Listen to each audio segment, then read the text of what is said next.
Good morning. मैं मनीषा झा आप लोगों को क्लास 4 में संस्कृत पढ़ाने के लिए आ चुकी हूँ। आज मैं लेसन 2 में संस्कृत वर्णमाला पढ़ाऊँगी। लेसन 2 में संस्कृत वर्णमाला। तो सबसे पहले आप लोग संस्कृत के बारे में जान लीजिए। संस्कृत सबसे प्राचीनतम भाषा है। विश्व की सबसे प्राचीनतम भाषा कौन सी है? संस्कृत। संस्कृत की लिपि देवनागरी होती है। क्या होती है? देवनागरी। सबसे पहले वर्णमाला, तो वर्ण, सबसे पहले वर्ण के बारे में आप लोग जान लीजिए। ऐसे तो मालूम होगा लेकिन फिर भी वर्ण का डिफिनीशन है, परिभाषा है, भाषा की वह ध्वनि जिसके खंड या टुकड़े न हो उसे वर्ण कहते हैं। वर्ण किसे कहते हैं? भाषा की वह ध्वनि जिसके खंड या टुकड़े न हो उसे वर्ण कहते हैं। वर्ण 46 है, जिसमें अ आ से लेके क ख ग घ सब आता है। अब उससे पहले वर्णमाला के बारे में जान लीजिए। वर्णमाला क्या है? तो जैसे माला, वर्ण समझ गए। अब माला भी जानते होंगे। माला अनेक मोतियों को मिलाकर एक माला तैयार होता है। तो वैसे ही वर्णमाला, तो अनेक वर्णों को के मेल से वर्णमाला तैयार हो गया। तो देखिए, वर्णों के व्यवस्थित समूह को वर्णमाला कहते हैं। वर्णों के व्यवस्थित समूह को वर्णमाला कहते हैं। अब वर्णों की कुल संख्या 46 है, जिन्हें 3 भागों में बांटा गया है। इस अ आ क ख ग घ ये सब जो है ना, उन सबको इन तीनों में अलग अलग बांट दिया गया है 3 भागों में। तो देखिए, सबसे पहले वर्ण के 3 प्रकार हैं, स्वर वर्ण, व्यंजन वर्ण और अयोगवाह। अयोगवाह भी स्वर वर्ण के 2 जो अक्षर होते हैं अंग अह, उसको अयोगवाह में रख दिया गया है। अब देखिए स्वर वर्ण, सबसे पहले स्वर वर्ण। स्वर वर्ण किसे कहते हैं? जिस वर्ण का उच्चारण स्वतंत्र रूप से होता है उसे स्वर वर्ण कहते हैं। स्वर वर्ण का उच्चारण स्वतंत्र रूप होता है, यानी अपने आप होता है, उसमें किसी और की मदद नहीं ली जाती है, सहायता नहीं ली जाती है, तो उसे स्वर वर्ण कहते हैं। स्वर वर्ण के उच्चारण में किसी अन्य वर्णों की सहायता नहीं ली जाती है, यह स्वयं अपने आप बोला या लिखा जाता है, तो उसे स्वर वर्ण कहते हैं। स्वर वर्ण 13 हैं। स्वर वर्ण कितने हैं? 13। अ आ ई उ री री ए ऐ ओ औ। अब इसमें अंग अह जो बच गया वह अयोगवाह में चला जाता है, उसे अयोगवाह माना गया है, क्योंकि स्वर वर्ण में तो किसी अन्य वर्ण की सहायता नहीं ली जाती है, लेकिन अयोगवाह में जो अंग और अह है, तो अंग में व्यंजन की सहायता ली गई है। अंग और अह में भी व्यंजन वर्ण की अ और ह मिलकर के बन गया विसर्ग, इसीलिए अयोगवाह में अंग और अह रखा गया है, क्योंकि इसमें व्यंजन की सहायता ली गई है, इसलिए इसको अयोगवाह में रख दिया गया है। अब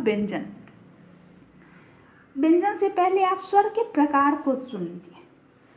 स्वर के प्रकार भी होते हैं, तो कितने प्रकार होते हैं? ह्रस्व, दीर्घ और प्लुत। तो ह्रस्व माने छोटा,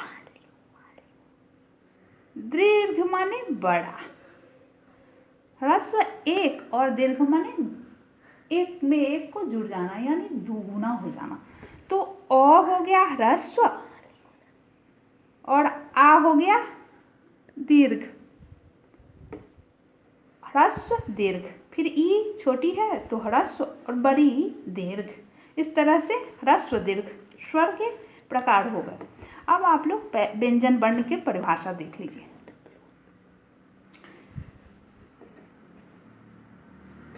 व्यंजन वर्ण, जिन वर्णों में स्वर वर्ण की सहायता ली जाती है उसे व्यंजन वर्ण कहते हैं। व्यंजन वर्ण में क्या होता है? स्वर वर्ण की सहायता से बोलियां लिखी जाती है। जैसे क, जब इसमें अ नहीं लगाएंगे तो यह पूर्ण नहीं है, तो इसीलिए स्वर वर्ण इसमें अ आ जाएगा तो क, ख में अ आ जाएगा तो ख। इस तरह से क ख व्यंजन वर्ण। अभी आप लोगों को व्यंजन वर्ण बनाया जो कि स्वर वर्ण की सहायता से बोली या लिखी जाती है, जैसे क ख ग घ अंग च छ ज झ य ट ठ ड ढ ण। अब क ख ग घ को क वर्ग, वर्ग मतलब जानते हैं कक्षा, वर्ग मतलब कक्षा समूह, तो क के वर्गों को क वर्ग कहा जाता है। अब च छ ज झ य, च छ ज झ य तक तो इसको च वर्ग में रखा गया, इसलिए इसका नाम रख दिया चवर्ग। अब ट ठ ड ढ ण तो इसको ट वर्ग में रखा गया। त थ द ध न तो इसको त वर्ग में रखा गया है और इसलिए इसका नाम हो गया तवर्ग। इसको प फ ब भ म प वर्ग में रखा गया इसलिए इसका नाम हो गया पवर्ग। अब देखिए ये जितने कवर्ग चवर्ग टवर्ग तवर्ग पवर्ग, इनको स्पर्श व्यंजन कहा जाता है। व्यंजन के भी प्रकार होते हैं तो उसमें ये स्पर्श व्यंजन, अंतस्थ व्यंजन, ऊष्म व्यंजन और संयुक्ताक्षर 4 वर्ग में बांटा गया है। 4 प्रकार होते हैं व्यंजन के। तो उसमें स्पर्श में क से लेकर के प फ ब ह म तक। अब अंतस्थ व्यंजन को देखिए, य र ल व, य र ल व क्या है अंतस्थ व्यंजन में आते हैं, और श ख श ह ऊष्म व्यंजन में,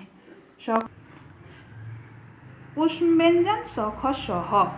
अब संयुक्त व्यंजन, संयुक्ताक्षर में क श अक्ष, त ड़ त्र, ज य ज्ञ, यह सब संयुक्ताक्षर है। संयुक्ताक्षर में छ त्र ज्ञ ये सब। अब देखिए यहाँ व्यंजन में स्वर को जोड़कर दिखाया गया है कि कैसे क अ क ई की।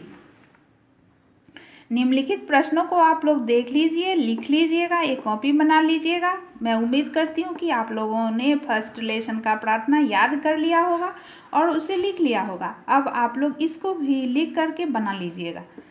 वर्ण से आप क्या समझते हैं मैंने बता दिया है, उसे आप लोग यहाँ पर लिख लीजिएगा, अपनी कॉपी में लिख लीजिएगा। वर्णमाला किसे कहते हैं, इसे कितने भागों में बांटा गया है।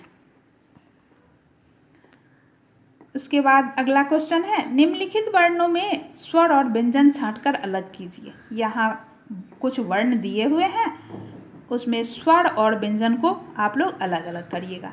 जैसे छ क्या हो जाएगा व्यंजन, ई स्वर, इस तरह से पूरा बना लीजिएगा। अब निम्नलिखित व्यंजनों में से उसके सामने लिखे स्वर अथवा व्यंजन जोड़कर बनने वाले रूप लिखिए।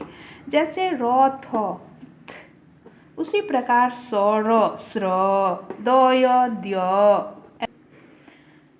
और उसी तरह प र प्र, ज य ज्ञ, द व द्व। इस तरह से ये जो है वर्ण उसको आप लोग जोड़कर लिखिएगा। अब यहाँ संयुक्त व्यंजन के 5 शब्द लिखिए। संयुक्त व्यंजन के 5 शब्द यहाँ पर लिखिएगा, अपनी कॉपी में लिख लीजिएगा।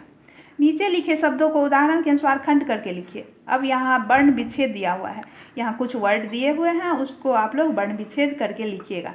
जैसे पूजा, प उ ज जोड़ आ, प जोड़ उ जोड़ ज जोड़ आ, सभी में हलंत होगा। अब देखिए ज्ञान, अर्थ, क्षमा, कक्षा, पत्र, प हलंत जोड़ तो, अ जोड़ तो, हलंत जोड़ र, पत्र। ऐसे ऐसे करके हलंत दे करके व्यंजन की सहायता से और स्वर की सहायता से इस वर्ण इसके खंड करके लिखिएगा, यानी वर्ण विच्छेद करके लिखिएगा। ओके, घर में रहिए, सुरक्षित रहिए, होमवर्क करिए, योगा करिए और पढ़ाई करिए। बाय।